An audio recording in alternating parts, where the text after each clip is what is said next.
প্রাচীন পৃথিবীর সবচেয়ে অমীমাংসিত রহস্যময় স্থানগুলির মধ্যে একটি হলো মিশরের পিরামিড। হাজার বছর ধরে মানব সভ্যতার চোখে এই পিরামিডগুলো একটি বিশেষ আকর্ষণ। তবে পিরামিডের সঙ্গে সম্পর্কিত অনেক অমীমাংসিত প্রশ্ন আজও বিজ্ঞানীদের, ইতিহাসবিদদের এবং গবেষকদের মনে এক বড় রহস্যের জন্ম দেয়। আজ আমরা এই ভিডিওতে আলোচনা করব পিরামিডের এমন কিছু রহস্য সম্পর্কে যা এখনও অজানা। প্রাচীন মিশরের পিরামিডগুলোর মধ্যে সবচেয়ে বিখ্যাত এবং বিশাল পিরামিডটি হলো গিজার গ্রেট পিরামিড, যা আজও পৃথিবীর 7টি আশ্চর্যের একটি হিসেবে পরিচিত। কিন্তু প্রশ্ন হচ্ছে, কিভাবে এমন বিশাল পিরামিড শুধুমাত্র প্রাচীনকালের সরঞ্জাম দিয়ে সঠিকভাবে নির্মাণ করা সম্ভব হয়েছিল? তবে এখানেই শেষ নয়। বিজ্ঞানের গবেষণায় উঠে এসেছে যে পিরামিড নির্মাণের জন্য যে টেকনিক ব্যবহার করা হয়েছিল তা আমাদের আধুনিক প্রযুক্তি দিয়েও সঠিকভাবে পুনর্নির্মাণ করা সম্ভব নয়। আজও আমরা জানি না কিভাবে বিশাল পাথরগুলো একে অপরের উপর স্থাপন করা হয়েছিল এমন নিখুঁতভাবে, যেগুলো আজও অনেক স্থানে দাঁড়িয়ে আছে অক্ষতভাবে। পিরামিড নির্মাণের জন্য কেমন প্রযুক্তি ব্যবহার করা হয়েছিল? সেটা কি কোনো হারিয়ে যাওয়া প্রযুক্তি ছিল যা প্রাচীন মিশরীয়রা জানতেন, নাকি কোনো অদৃশ্য শক্তির সাহায্যে তাদের এই কাজ সম্ভব হয়েছিল? পিরামিডগুলির আকৃতি ও স্থান নির্বাচনে একটি অমীমাংসিত রহস্য। বিশেষ করে গিজার গ্রেট পিরামিডের অবস্থান এবং তার সুনির্দিষ্ট আকার সূর্যের সঙ্গে যে সম্পর্ক আছে তা অত্যন্ত অবাক করার মতো। বিজ্ঞানীরা বিশ্বাস করেন গিজা পিরামিডের গঠন সূর্যের তাপ এবং শক্তির নির্দিষ্ট নিয়মে সাজানো হয়েছে। একটি বৈজ্ঞানিক তত্ত্ব অনুযায়ী পিরামিডের কোণগুলি সূর্যের নির্দিষ্ট কোণের সঙ্গে মিলে যায়, যা সূর্যের শক্তিকে এক বিশেষভাবে রিফ্লেক্ট বা প্রতিফলিত করে।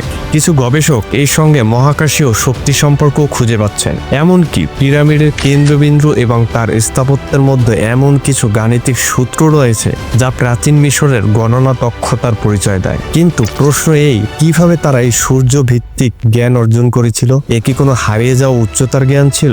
এই প্রশ্নের উত্তর এখনো অজানা। আমরা অনেকেই জানি যে পিরামিডের ভেতরে বেশ কিছু গোপন কক্ষ এবং দড়িচাপা পথ রয়েছে, যেগুলি শুধু মিশরের রাজার সমাধির অংশই নয়, বরং কিছু অতি প্রাকৃত উদ্দেশ্য নির্মিত হতে পারে। আজও বিজ্ঞানীরা পিরামিডের ভেতরে কিছু কক্ষ খুঁজে বের করতে পারেননি। যেমন গ্রেট পিরামিডের ভেতরে কক্ষগুলির অবস্থান এবং তাদের গঠন সম্পর্কে অনেক তথ্য এখনো অজানা।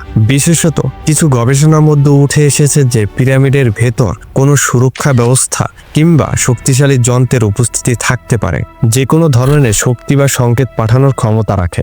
বিজ্ঞানের দৃষ্টিকোণ থেকে প্রশ্ন থেকে যায়, এই রহস্যময় কক্ষগুলো কি শুধুমাত্র সমাধির অংশ ছিল, নাকি এগুলোর ব্যবহার ছিল কোনো বৈজ্ঞানিক বা ধর্মীয় উদ্দেশ্যে? এটা কি কখনো আমরা পুরোপুরি বুঝতে পারবো? প্রশ্ন থেকেই যায়। এখন আমরা এমন একটি তত্ত্বে প্রবেশ করি যা অনেকেই বিশ্বাস করেন এটি হয়তো সবচেয়ে বড় রহস্য হতে পারে। তা হলো পিরামিড এবং এলিয়েন তত্ত্ব।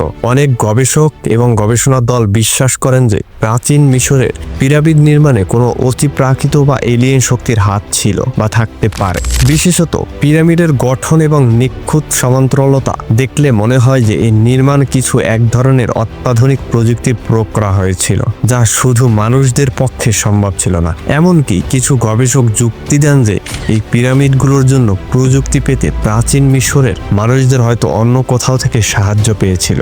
এটা কি শুধুমাত্র কল্পনা, নাকি আমরা আসলেই কখনো জানবো যে পিরামিড নির্মাণের পিছনে কোন এলিয়েনের শক্তির ভূমিকা ছিল?